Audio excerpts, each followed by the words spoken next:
Assalamualaikum warahmatullahi wabarakatuh.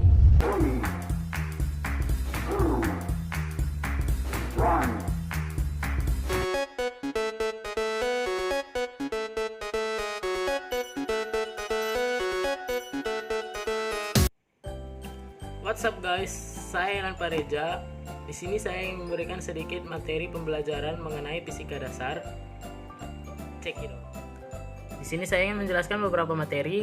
Yang pertama besaran dan satuan, yang kedua vektor, yang ketiga kinematika gerak, yang keempat dinamika gerak, dan yang kelima hukum Newton. Dimulai dari yang pertama, besaran dan satuan.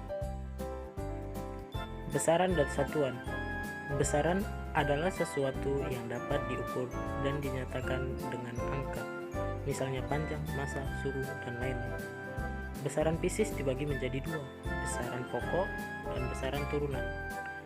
Besaran pokok adalah besaran yang satuannya telah ditetapkan terlebih dahulu dan tidak diturunkan dari besaran lainnya.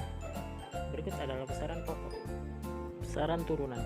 Besaran turunan adalah besaran yang satuannya diturunkan dari besaran pokok. Misalnya volume, massa jenis. Berikut contoh besaran dan satuan. Dimensi besaran turunan misalnya luas, panjang kali lebar, L kali L jadi L kuadrat. Volume, panjang kali lebar kali tinggi, L maka L pangkat 3. Lalu massa jenis massa dibagi volume, maka hasilnya adalah massa M dan volume L pangkat 3. Kecepatan itu jarak dibagi waktu.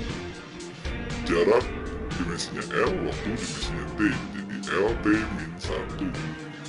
Percepatan adalah kecepatan dibagi waktu, sehingga L T min 1 per T sama dengan LT.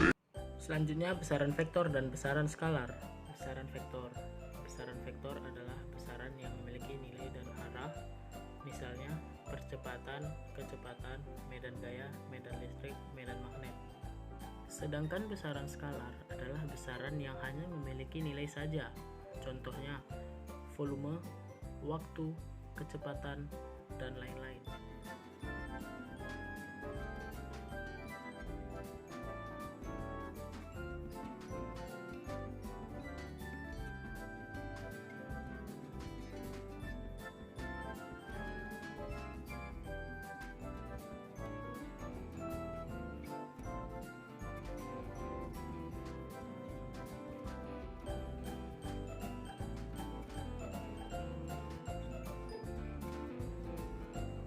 Contoh, tentukan besar resultan vektor dari dua vektor sebagai berikut.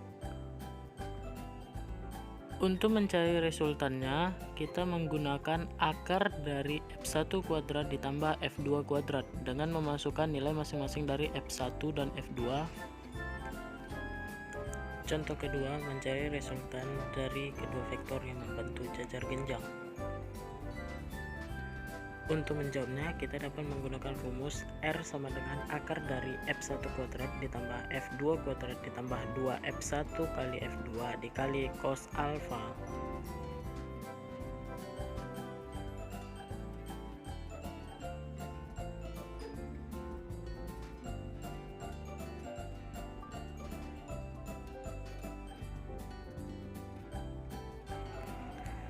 Jika telah mengetahui berapa nilai dari F1, F2, dan alfa, kita memasukkan ke dalam rumus. Hasil perhitungan resultan dari dua vektor membentuk jajar genjang tadi adalah 21 Newton.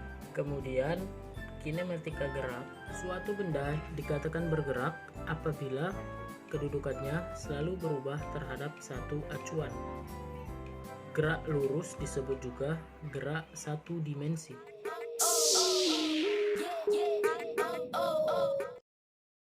Ciri dari gerak lurus beraturan ialah 1. Bergerak di lintasan lurus.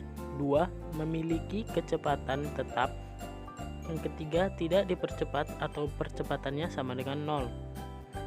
Rumus kecepatan pada GLB dapat dicari dengan V sama dengan S per T dengan ketentuan V sama dengan kecepatan dalam satuan meter per sekon, S sama dengan jarak tempuh dalam satuan meter, dan T waktu tempuh dalam satuan sekon. Contoh soal, sebuah mobil bergerak lurus beraturan menempuh jarak 200 meter selama 50 detik. Berapa kecepatan mobil tersebut? Dapat dijawab dengan menulis kembali apa yang diketahui seperti S sama dengan 200 meter dan T 50 detik.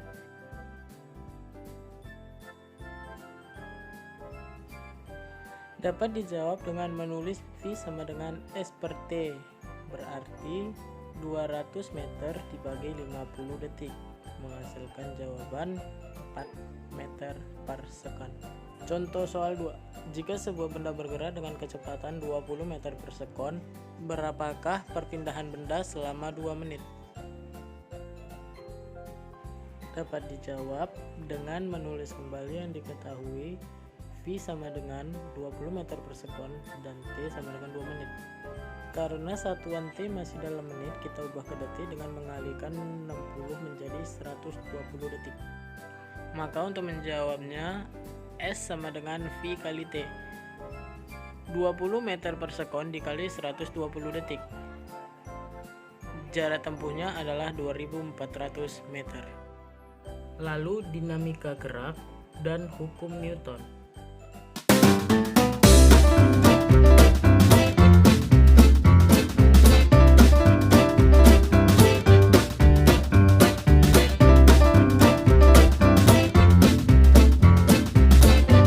Sekian penjelasan singkat dari saya. Semoga kita dapat memahami apa itu besaran dan satuan, vektor, kinematika gerak, dinamika gerak, dan juga hukum Newton. Saya akhiri. Wassalamualaikum warahmatullahi wabarakatuh.